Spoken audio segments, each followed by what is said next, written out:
A'udzu billahi minasyaitonir rajim. Bismillahirrahmanirrahim. Alhamdulillahirabbil alamin. Wassalatu wassalamu ala nabiyyina Muhammadin wa ala alihi wa ashabihi wa sallama tasliman katsira. Assalamualaikum warahmatullahi wabarakatuh. Ingkang kawula mulyakaken, yang kami hormati sepuh bini sepuh, para ustadz, ustadzah, para alim, para ulama, wabil khusus para pimpinan pengasuh pondok pesantren Jawi Ilmi. Leres mboten? Jawi Al Ilmi, leres mboten Bu? Betul nggih? Riyen asminipun Pondok Salman, sekarang Pondok Jawi Ilmi. Seluruh asatid, ustadzah, para sesepuh, bapak-bapak, ibu-ibu yang kami hormati, yang kami muliakan, yang kami banggakan, semoga senantiasa diberi kesehatan yang panjang, umur yang panjang, senantiasa diberikan rezeki yang luas dan barokah. Allahumma amin. Hadirin yang dimuliakan Allah Subhanahu wa taala, pada pagi hari ini insyaallah kita akan bersama-sama, kita akan belajar bersama, mengkaji bersama, meneladani ibunda para ulama.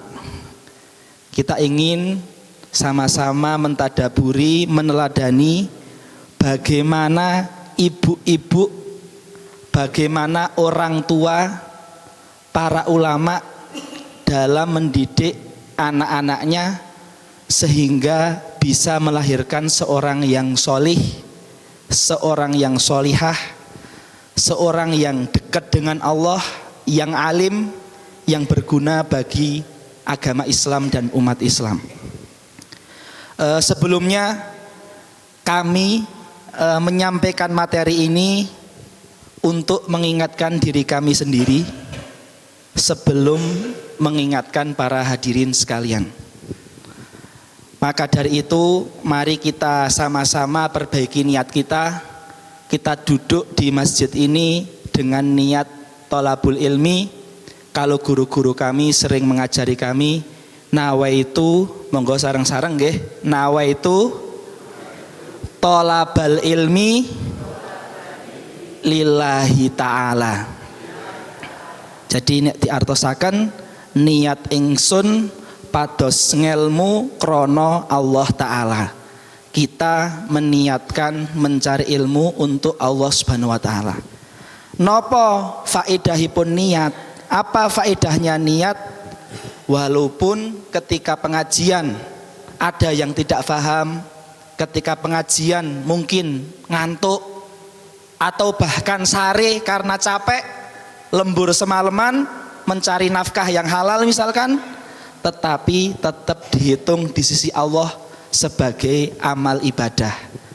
Jadi nek kita sedaya niku sampun niat, walaupun boten paham, walaupun tidak semuanya bisa kita amalkan, walaupun ketika kajian diberikan rezeki Allah berupa ngantuk dan tidur, tetap dihitung sebagai pahala. Niku faedahipun niat.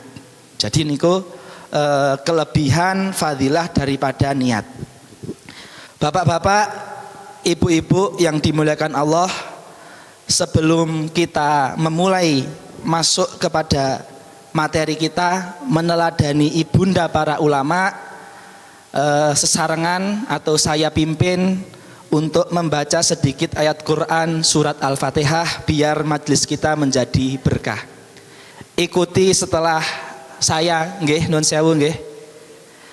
A'udzu billahi minasyaitonir rajim.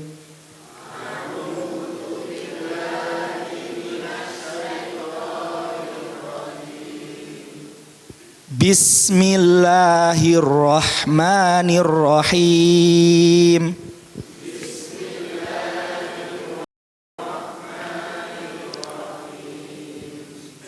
Alhamdulillahi rabbil alamin.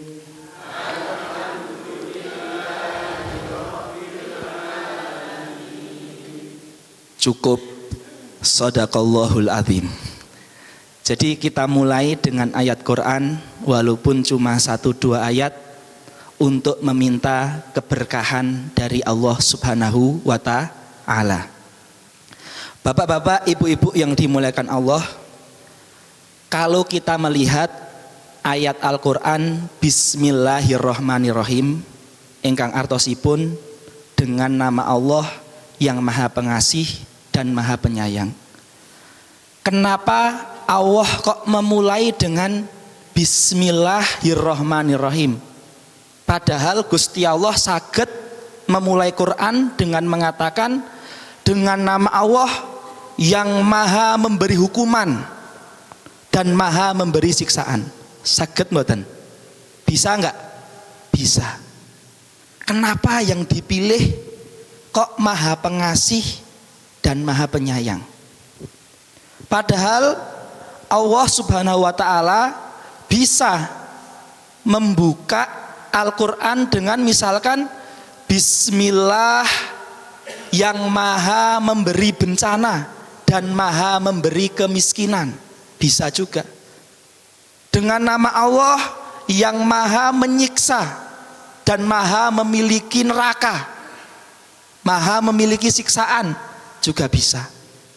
Jadi sebenarnya itu semua adalah kekuasaan Allah.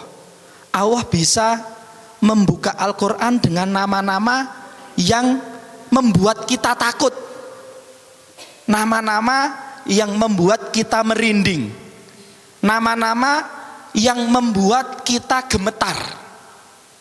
Sebenarnya bisa juga.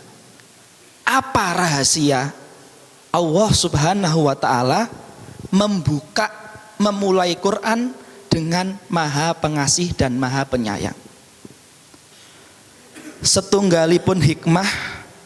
Salah setunggalipun hikmah adalah bahwasannya Allah ingin menyuruh para guru, para orang tua, para pendidik, para ustadz, para ustadzah, para kiai, para bapak-bapak dan para ibu-ibu, agar ketika mendidik anaknya, ketika membimbing putra-putrinya, itu berdasarkan kasih sayang. Yang dikedepankan adalah Ar-Rahmanir-Rahim, meniru sifat Gusti Allah. Kalau Allah Subhanahu wa Ta'ala saja yang Maha memiliki hari kiamat, yang memberi nyawa kita, yang bisa menyiksa kita, yang bisa membuat kita di surga dan di neraka, yang memberikan kita sehat dan sakit, memberikan kita kaya dan miskin, ketika menurunkan Al-Quran kepada Sayyidina Rasulina Muhammad sallallahu alaihi wasallam, memulai wahyunya, Al-Qurannya, firmannya dengan nama Allah yang Maha Pengasih dan Maha Penyayang. Jadi hamba itu ketika pertama melihat petunjuk wahyu dari Tuhannya, yang dirasakan adalah harapan, yang dirasakan adalah, oh saya punya Tuhan yang baik. Itu Gusti Allah, itu Allah Subhanahu wa Ta'ala. Hadirin yang dimuliakan Allah, bapak-bapak kami, ibu-ibu kami, yang senantiasa selalu diberikan hidayah, berkah dan kesehatan di umurnya, Allahumma amin. Ayat ini menunjukkan bahwasanya kita sedoyo, kita semua, seluruh yang hadir pada pagi hari ini, apabila kita adalah ayah, maka yang menjadi dasar dalam mendidik anak kita adalah kasih sayang. Apabila kita adalah guru, ustadzah di TPQ, TPA, di madrasah diniyah, di masjid, di musola, maka yang menjadi dasar kita ketika kita mengajar Quran, mengajar Iqra, mengajar ngaji adalah kasih sayang kita. Meniru Al-Quran, memulai dengan yang Maha Pengasih dan Maha Penyayang. Maka kita juga harus memulai dengan kasih sayang, memulai dengan rasa kasihan, bukan malah dasar kita mendidik itu marah, selalu muring-muring, selalu nesu, dasarnya hukuman, ya, membentak, selalu membentak, ya kan, selalu memukul. Apalagi sekarang ini di media sosial kan banyak ya, guru dilaporkan sama muridnya. Ya itu sebenarnya muridnya juga nggak bener, kok guru dilaporkan. Leres boten leres toh? Boten leres, boten sae. Santri kok ngelaporkan gurunya nggih boten sae. Tapi guru kok memukul santri nggih boten sae. Tidak sesuai dengan kasih sayang. Ya kan? Jadi dari ayat Bismillahirrahmanirrahim saja kita bisa mengambil sebuah pelajaran bahwasanya kalau Gusti Allah saja itu yang segala maha kasih sayang kepada seluruh makhluknya, Rabbul Alamin. Alamin niku artosipun adalah manusia, jin, malaikat, hewan, gunung, batu, sungai, laut. Sedoyo, seluruh, segala sesuatu yang selain Allah dinamakan dengan alamin. Dah Gusti Allah ini Tuhannya seluruh alamin, makhluk hidup maupun benda mati. Dan Allah memulai Al-Quran dengan kasih sayang, dengan rasa kasihan. Nah ini salah satu tadabbur pembukaan sebelum kita masuk di materi kita pada pagi hari ini, yaitu meneladani ibunda. Ya, ini walaupun di judulnya yang tertulis adalah ibunda, ibu-ibu, tetapi bapak-bapak juga sudah termasuk. Saya menulis ibunda karena ikut Kanjeng Rasulullah. Rasulullah ketika ditanya sahabat, siapa yang harus saya hormati? Ibumu. Sampai berapa kali? 3 kali. Jadi ibunda ini pada pagi hari ini kita kasih porsi yang spesial. Kita tulis di di PowerPoint, di laptop. Adapun bapak-bapak sudah saya tulis di hati saya. Ya, jadi untuk bapak khusus di hati, untuk ibu ditulis seperti itu. Karena di hadis itu ibumu baru ayahmu. Bapak-bapak, ibu-ibu yang dimuliakan Allah Subhanahu wa taala, sekali lagi pada pagi hari ini saya tidak berniat untuk menggurui, tapi saya menasihati diri saya sendiri. Karena insya Allah pagi hari ini semuanya sudah memiliki putra bahkan cucu. Leres mboten? Nggih, sampun gadah cucu sedaya atau sebagian mungkin baru putra seperti saya. Meneladani ibunda para ulama. Ya, ini kita mulai ya. Nah, ini ada foto. Ini foto sebuah pondok di Jawa Timur ya. Namanya Pondok Gontor. Sampun nate mireng, sampun nggih. Karena kebetulan saya mondok di situ. Ya, jadi apa hubungannya meneladani ibunda para ulama dengan Pondok Gontor? Ini penting ini karena ada hikmah besar yang ingin saya sampaikan. Pondok Gontor ini santrinya sekarang mungkin 36.000, memiliki cabang 20 dan alumni yang sudah bikin pondok kurang lebih 1.000. Jadi mungkin kalau di total santrinya itu 100-an ribu lebih dari cucu-cucunya, para santrinya dan pondok itu sendiri. Pondok ini kalau mau kita dalami dengan seksama, ternyata berdirinya bukan karena bapak-bapak, tapi karena ibu-ibu. Nah itu. Jadi ternyata pondok ini itu umurnya tahun 2026, 3 tahun lagi umurnya 100 tahun. Ya, itu berdiri karena ibu-ibu. Bukan ibu deng, karena ibu. Dan bukan ibu yang ustadzah yang mungkin ulama, ibu yang hafal Quran, ibu yang kiai, nyai, bunyai, atau ibu yang hafal hadis, yang alim. Ya, Karena penting saya sebutkan ini, karena kita para ibu-ibu, para bapak-bapak bisa jadi di hatinya itu merasa kecil hati. Wah, saya bukan ustadzah, saya nggak bisa baca Quran, saya nggak lancar, saya nggak sekolah di Arab, saya bukan ustadz, saya bukan kiai.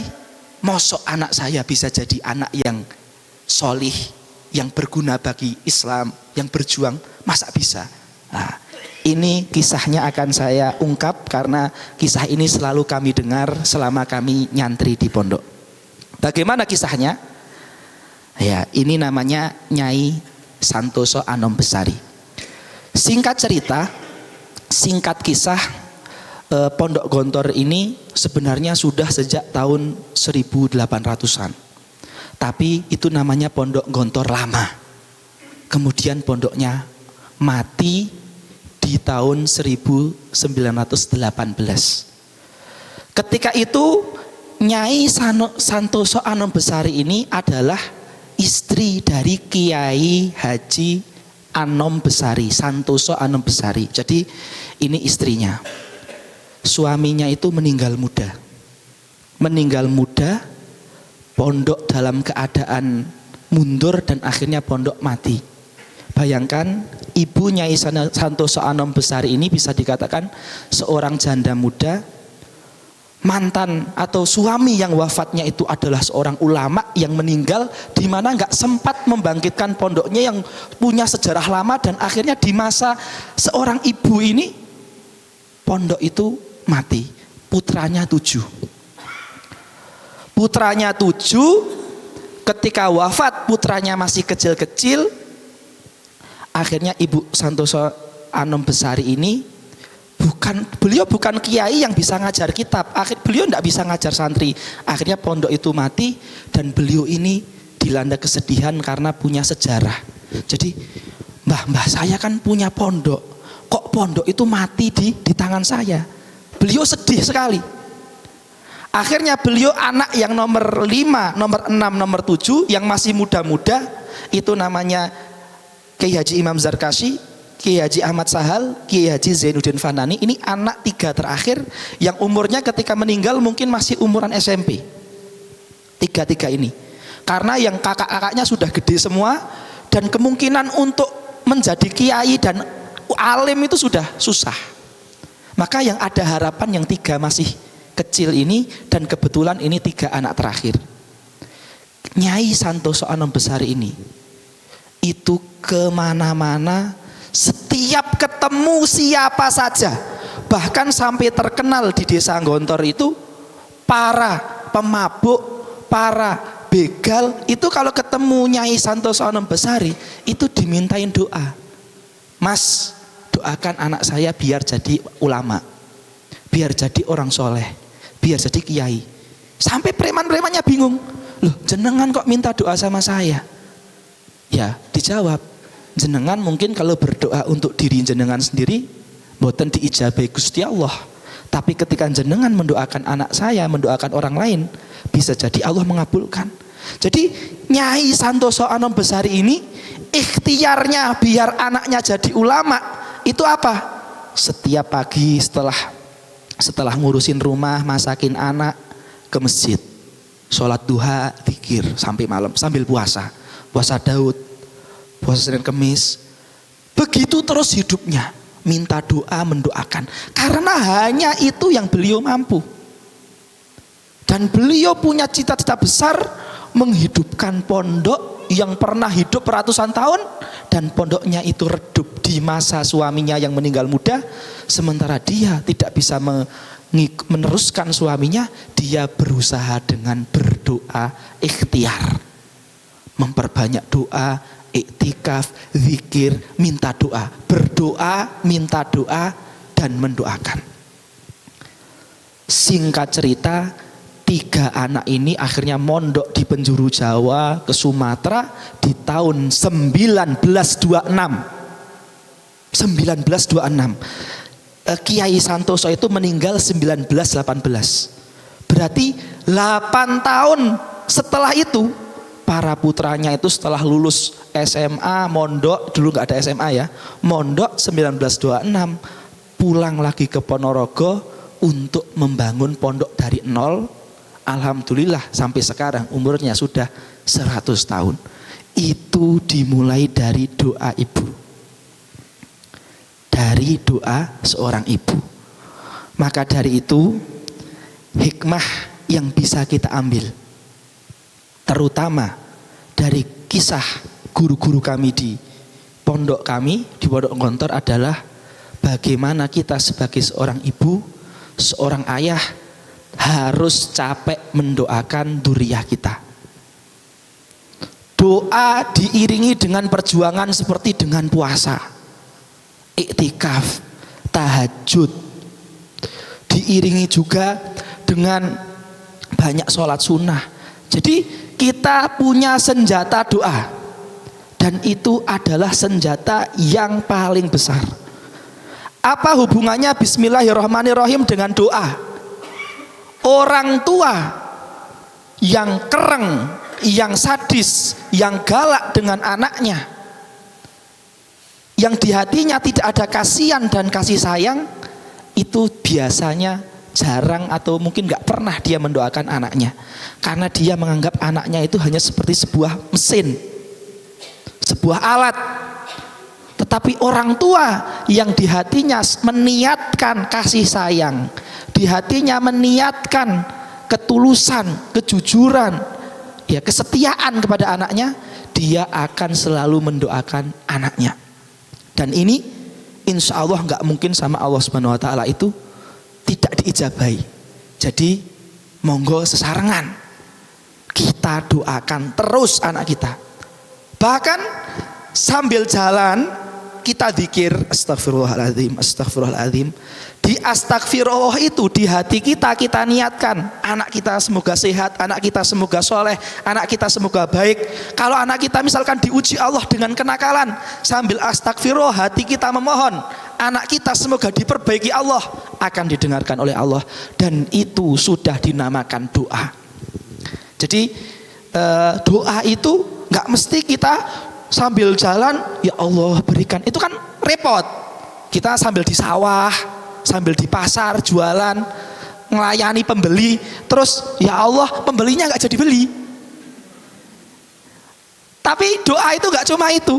Kita di pasar, hati kita ketika melayani pembeli, kita niatkan jual beli ibadah. Terus hati kita itu menghadirkan bayangan anak kita, sambil memohon Allah biar anak kita jadi saleh, itu juga doa. Ya, gampang buatan berdoa. Dan ketika kita selalu berdoa, kita akan selalu ingat Allah. Dan ketika mengingat Allah itu menjadi kebiasaan, maka Allah akan selalu di dalam hati dan otak kita. Akhirnya timbul rasa diawasi Allah, rasa dikasihani Allah, rasa dilindungi Allah. Akhirnya pekerjaan kecil ataupun besar, hati kita selalu gantungnya ke Allah. Karena apa? Karena selalu berdoa. Akhirnya hati kita gantung sama Allah. Kalau hati kita sudah gantung sama Allah, apapun akan dikasih sama Allah. Kalau kita lagi susah, dikasih sabar. Kalau kita lagi galau, dikasih tenang. Kalau kita lagi takut, dikasih rasa aman. Kalau kita lagi bingung, dikasih jalan keluar. Kalau kita lagi sedih, dikasih rasa bahagia. Dimulainya dari mana? Dari selalu mengingat Allah, selalu berdoa. Jadi intinya itu doa itu kalau menjadi kebiasaan kita sehari-hari, maka hati kita akan menggantung sama Gusti Allah terus. Walaupun mungkin kita bukan ustadz, kita bukan siapa saja. Karena ini hak semua hamba Allah, tidak ada bedanya. Arab sama Jawa nggak ada bedanya. Orang biasa sama pejabat nggak ada bedanya. Yang selalu hatinya mengingat Allah, berdoa kepada Allah, Allah akan menjadikan dia tergantung dengan Allah, dan akhirnya Allah mencintai dia. Walaupun mungkin dia baca Qur'annya baru Iqra, Walaupun mungkin dia tidak pernah kuliah di Timur Tengah, nggak ada LC-nya, belum pernah belajar bahasa Arab, tapi hati dia selalu mengingat Allah. Jadi pada pagi hari ini saya ingin menyemangati diri saya. Walaupun kita banyak kekurangan, banyak dosa, ya, amal solehnya itu belum seperti para sahabat Nabi, tetapi insya Allah bismillah, kita punya senjata doa. Kita punya senjata doa.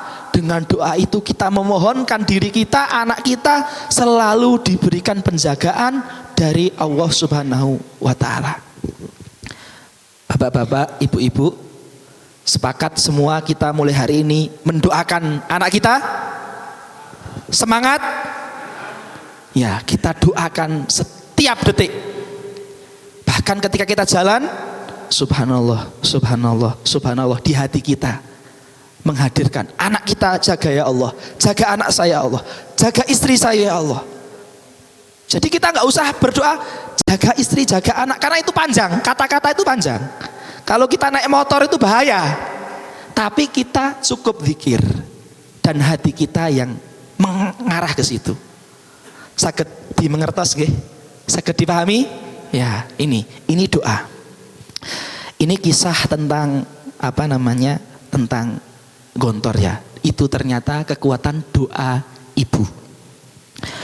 Ada seorang jamaah pengajian. Jamaah pengajian ini datang ke rumah seorang kiai, seorang ulama yang terkenal soleh, yang terkenal alim, yang terkenal ahli ibadah. Kemudian jamaah pengajian ini datang ke beliau terus, Syekh, Pak Yai, Gus, Habib, ya bahasa sekarang, Ustad, nyun tulung doakan kulo, mohon doakan saya punya hajat. Ustad tadi langsung jawabnya apa? Jenengan kagungan ibu mboten? Masih sugeng napa sampun sedo? Ibu jenengan masih ada enggak? Masih hidup. Itu jimat kamu itu, pegang. Doa dia 70 kali lebih daripada doa orang-orang soleh. Jadi ibu, bapak itu punya jimat doa.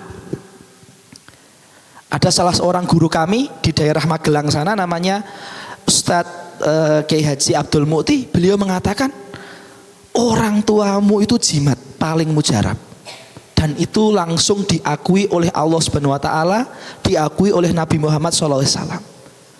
Selama keduanya atau salah satunya hidup, jangan pernah disia-siakan. Lah, kita ini sebagai orang tua dikasih Gusti Allah senjata mujarab, harus selalu dipakai. Jangan salah pakai. Ya ini, kalau salah pakai itu bahaya sekali. Ya, ini saya berikan contoh salah pakai. Ada seorang ulama, ini ada gambar ya, saya lihatkan. Sebentar.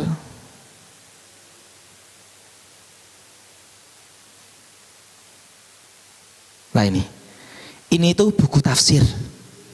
Buku tafsir kalau di kalangan ulama dunia ini sebagai buku tafsir utama. Asmonipun Al-Kasyaf. Penulis buku ini namanya Imam Zamakhsyari. Imam Zamakhsyari. Mboten hafal, mboten napa-napa. Sing penting tahu ceritanya. Mboten penting nih kagem jenengan, mboten penting. Yang penting ceritanya, intinya tahu. Nah, Imam Zamakhsyari ini suatu saat beliau tinggalnya di Mekah. Suatu saat ketika naik unta, ketika perjalanan jauh, jatuh dari unta dan kakinya patah. Itu sudah gede, sudah tua, sudah punya anak, sudah punya istri. Itu beliau jatuh naik unta, kakinya patah. Ketika kakinya patah, tiba-tiba beliau ingat kejadian ketika masih kecil, 20-30 tahun yang lalu. Ketika kakinya patah, tiba-tiba beliau ngendika, oh iya, ini doa ibu saya. Pas saya kecil, saya mainan burung merpati, burung gereja, burung yang kecil, burung emprit. burung yang kecil. Kemudian kaki burung itu saya kasih benang. Pas burungnya terbang, benang saya tarik, kaki burung itu tugel.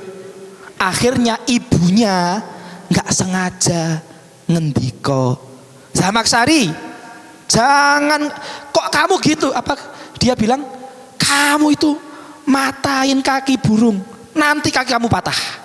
Dan ibu itu mengatakan gitu dalam keadaan marah, nggak niat doakan. Ternyata setelah 30 tahun diijabahi sama Gusti Allah.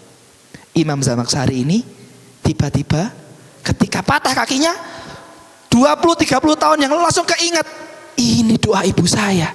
Dulu saya matain kaki burung, terus ibu saya marah, terus ibu saya berkata, kaki kamu nanti dipatahkan sama, patah beneran. Ini kejadian dari Imam Zamaksari. Imam Zamaksari ini orang soleh, tinggal di samping Mekah, samping Ka'bah, terkenal sebagai ahli ibadah, ulamanya Mekah, sampai-sampai dijuluki Jarullah. Jarullah niku bahasa Arab, artosipun tetangganya Allah, karena hidupnya di samping Ka'bah. Orang-orang menjulukinya tetangga Allah.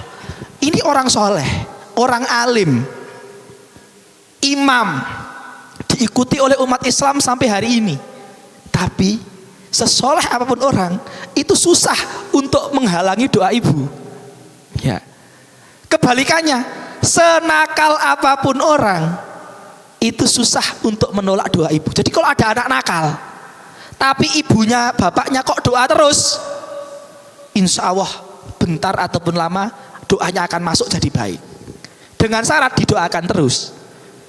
Tapi sebaik apapun kita, hafal Quran, belajar di Timur Tengah, ngisi pengajian, jadi ustadz, tapi kok ibu doakan buruk, ini juga masuknya, merubahnya kita tuh gampang banget.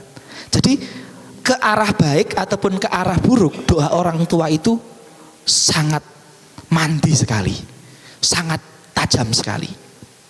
Jadi ini kami menekankan poin doa ini karena doa ini semua orang punya. Doa ini semua kita yang hadir di sini dan masih bernafas itu punya doa. Tapi kalau misalkan saya bilang gini, kalau anaknya mau jadi soleh, maka ayahnya harus profesor. Nggak ada yang profesor. Nggak semua orang bisa. Dan ini nggak adil. Ini curang, ya kan? Kalau anaknya mau jadi anak yang baik, maka ayahnya harus pengusaha yang kaya. Lah kita nggak kaya, saya nggak kaya, berarti anak saya nggak bisa baik dong. Tapi doa, semua kita punya doa. Jadi semua dari kita punya doa. Ada lagi tentang doa. Ya, saya akan memberikan sebuah cerita-cerita karena kita suka cerita. Betul betul, betul kan? Bapak-bapak suka nggih remen cerita nggih? Kisah. Ini kisah nyata, ini tidak dibuat-buat. Kisah ini langsung dialami kakak ipar saya. Jadi saya punya kakak perempuan. Kakak perempuan saya ini nikah dengan seorang laki-laki. Ya. Kakak ipar saya ini orang daerah Tuban. Tuban itu daerah Jawa Timur. Cakete, Bojonegoro, Lamongan itu. Nah, kakak ipar saya ini kebetulan anaknya seorang kiai di Tuban sana, tapi sejak SMP itu dia ketua geng. Rambutnya itu mungkin sekarang biru, besok merah, besok hijau, ya kan? Dan dia itu yang mimpin para bolo-bolonya itu geng motor, terus ngeband, terus dolan ke sini, ya perbuatan-perbuatan yang tercela. Dan nanti tawuran, terus digerebek polisi gitu. Tapi kakak saya kalau digerebek polisi ya nggak kena, karena polisinya itu mungkin hormat sama ayahnya. Tapi teman-temannya itu kena semua. Ya, dia yang mimpin, dia yang gerakkan, tapi dia selamat terus. Itu padahal ayahnya kiai. Ya, itu seperti itu sampai terkenal di daerah Tuban sana. Jadi orang geng. Jangankan kok dari dari Quran, dari menjaga ibadah, itu Jauh sekali. Benar-benar susah, dan itu cerita dari beliau ya, dan dari kakak saya, kakak kandung saya yang sekarang jadi istrinya. Sama ayahnya dimasukkan ke pondok pas SMA. Bayangkan, di pondok itu dikasih satu ustadz yang nemeni dia biar nggak kabur. Jadi mondok 3 tahun itu ada yang nemeni, karena kalau ditinggal itu lari. Ya, saya yakin mungkin putra-putra, putri-putri jenengan yang mondok mungkin nggak ada yang senakal itu. Kalau ada yang mondok mungkin nggak senakal itu. Jadi mondok itu lah, jadi sampai di pondok itu ditemani selama 3 tahun.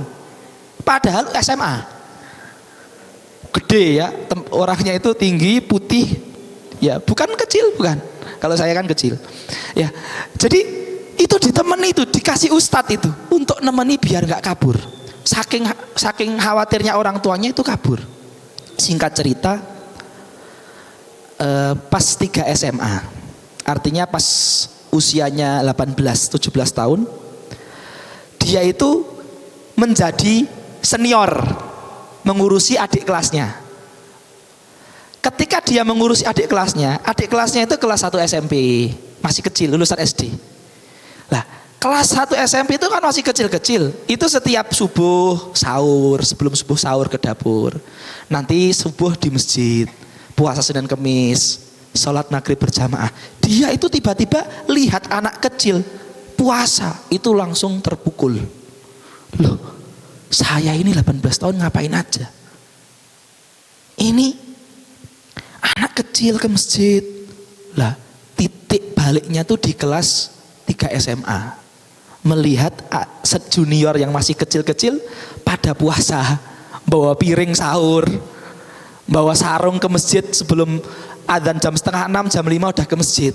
Akhirnya dia terpukul. Ya, dia terpukul. Dari situlah dia mulai sholat sama ngaji dengan menjaganya. Singkat cerita, sekarang beliau sudah menjadi direktur Markas Al-Quran di Universitas Darussalam Gontor, Hafidhul Quran, doktor di bidang tafsir. Ya, itu ketika saya sowan ke ayahnya sebelum wafat, namanya saya gak lupa. Ya, di Tuban itu beliau menasihati saya gini. Nasihatnya apa, Ustadz, Syekh, Kiai? Nasihatnya, kemana-mana pegang bismillah dengan nama Allah, minta semuanya kepada Allah, minta semuanya kepada Allah, di sekecil apapun dan sebesar apapun. Kalau kita punya hajat, minta sama Allah, banyak bismillah, dzikir, istighfar. Yang penting hadirkan nama Allah di setiap detik hidup kita. Dan ternyata nasihat Pak Yai ini ada di hadis. Apa itu hadisnya? Sayyidah Aisyah, istri Rasulullah, diriwayatkan bahwasanya Sayyidah Aisyah itu selalu meminta segala sesuatu ke Allah, walaupun cuma ketika sandalnya pedot, ketika sandal jepitnya itu putus, itu minta sama Allah, ya Allah, sandal saya putus, berikan saya kemudahan. Jadi semuanya kepada Allah. Jadi nasihat yang Pak Yai tadi sampaikan, selalu pegang bismillah, selalu hadirkan nama Allah, itu ternyata juga dilakukan oleh generasi sahabat. Sampai sandal putus aja tuh minta sama Allah. Apalagi persoalan anak, apalagi persoalan keluarga, apalagi persoalan yang lebih besar daripada itu. Bapak-bapak, ibu-ibu yang dimuliakan Allah Subhanahu wa taala, itu adalah poin pertama yang paling penting dalam rangka mendidik anak-anak kita. Sebelum kita pusing baca tips anak soleh, rumus biar anak berbakti, parenting Islam, sebelum melakukan usaha ikhtiar membaca, ngikuti pengajian, ngikuti kajian, ngikuti pelatihan, seminar, lihat di YouTube, Instagram, baca buku, seluruh itu harus dimulai dengan doa. Kalau kita mengandalkan dengan usaha kita, tidak ada doa, berarti kita telah menyekutukan Allah. Karena kita terlalu pede dengan kemampuan kita. Jadi kita terlalu yakin, oh saya bisa, tanpa yakin sama Allah. Jadi semuanya itu harus dimulai dengan bismillah. Harus dimulai dengan doa. Harus dimulai dengan menggantungkan kepada Allah setiap saat. Selanjutnya kita usaha semampu kita. Usaha semampu kita. Kalau sudah usaha, kok misalkan anak kita, istri kita, suami kita, keturunan kita kok masih belum sesuai dengan yang kita inginkan, doakan terus. Bisa jadi berubahnya pas kita sudah meninggal. Yang penting doakan terus. Usaha semampunya, nggak usah dipaksakan sampai kita stres. Jangan putus asa, jangan stres, jangan sedih. Walaupun hasil yang di mata itu belum sesuai, tapi doa itu tidak boleh berhenti. Doa itu tidak boleh berhenti. Karena Allah itu akan mengabulkan apa yang Allah inginkan, yang kita butuhkan, bukan yang kita inginkan. Jadi doa kita itu akan dijawab Allah sesuai dengan kebutuhan kita, bukan dengan keinginan kita. Mungkin ketika dzurriyyah kita, santri kita, ya, dan ini juga penting saya sampaikan ke para ustadz. Ya, ustadz, selalu guru kami mengatakan gini, kalau ada ustadz, ada ustadzah, ada guru, bu guru, pak guru, semangat marahi santri, semangat marah ke santri, semangat memberi hukuman ke santri, ngajar luar biasa, tapi pas tahajud, pas sholat duha, nggak pernah menyebutkan santrinya dalam doanya, itu guru yang tidak tulus. Ciri-ciri ketulusan orang itu pada doa. Karena doa tidak butuh modal, sehingga kalau doa saja pelit, apalagi yang lain. Doa itu tidak mungkin pamer. Karena doa di tempat yang sepi, nggak ada suaranya, nggak ada yang lihat. Kalau dia mendoakan orang lain, sepi kok mendoakan, padahal nggak ada yang lihat dia, nggak ada yang memuji dia, berarti itu tulus. Jadi ketika orang kok mau mendoakan santrinya, muridnya, itu berarti guru yang tulus ikhlas. Insya Allah Allah akan memberikan hidayah kesolehan ke murid-muridnya. Karena hidayah kesolehan bukan dari usaha kita, tapi dari tangan dan kuasa Allah mutlak. Maka ciri-ciri guru, ustadz, ustadzah yang tulus kepada murid-muridnya adalah yang selalu menyebutkan nama santrinya ketika sholat, walaupun dengan umum, tidak satu persatu karena muridnya banyak misalkan. Ya Allah, jadikanlah santri-santriku santri yang soleh dan solehah. Itu sudah cukup. Lah kita juga sama. Kita sebagai orang tua misalkan, kalau menyebut doa saja itu tidak. Bisa jadi nafkah kita itu bukan karena Allah, karena malu sama istri, gak jadi ibadah. Karena malu sama tetangga, kenapa kamu menafkahi anakmu? Harga diri, berarti bukan karena Allah. Malu dengan tetangga, dibilang menelantarkan anak, berarti karena tetangga. Tapi kalau kita mendoakan anak, itu sudah mesti ikhlasnya. Gak ada orang mendoakan itu gak ikhlas, gak ada. Karena mendoakan itu gak ada faedahnya di dunia, itu gak ada. Jadi terkenal enggak, dilihat orang enggak, menghasilkan berdoa terus kita dapat uang, dapat emas enggak. Jadi berdoa adalah senjata yang Allah berikan kepada kita orang muslim, orang mukmin, yang tidak ada batasnya, tidak dibeda-bedakan. Maka ada hadis yang maknanya itu sahih, yang berbunyi doa itu adalah senjata orang beriman. Lah, logikanya gini, Bapak Ibu-ibu punya pisau ya, punya arit ya. Pisau itu harganya mahal, tapi nggak pernah dipakai. Kira-kira tetap tajam atau jadi tumpul? Tumpul, walaupun pisaunya mahal. Doa itu walaupun kita hafal doa satu buku, tapi nggak pernah berdoa, doa kita nggak akan mustajab. Walaupun doa kita cuma 1-2 kata, subhanallah, tapi setiap detik kita ucapkan, setiap detik hati kita selalu menghadirkan nama Allah, maka doa itu akan tajam. Karena ibaratnya ketika kita selalu menyebut nama Allah, peso senjatanya itu selalu diasah. Ketika kita setiap hari subhanallah, subhanallah, subhanallah sampai malam, setelah maghrib tiba-tiba istri kita sakit, kita berdoa, ya Allah, dengan wasilah subhanallah ini berikanlah saya kesabaran dalam menghadapi istri saya yang sakit.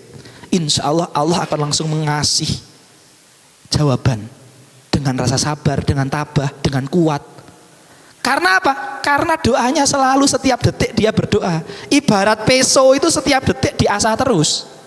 Jadi ketika kita subhanallah, astagfirullah, subhanallah, itu sebenarnya kita sedang ngasah peso.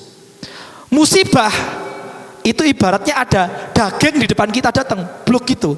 Langsung kita pakai pisau kita untuk motong, langsung terbelah. Karena zikirnya terus. Kan hadisnya bunyinya doa itu senjata. Lah senjata gak pernah dipakai karatan. Pistol gak pernah dipakai karatan, kena hujan, kena angin, kena air. Ketika mau dipencet gak bisa, kesangkut ini karat. Tapi ketika senjata dipakai, diasah terus, itu jadi tajam. Begitupun doa.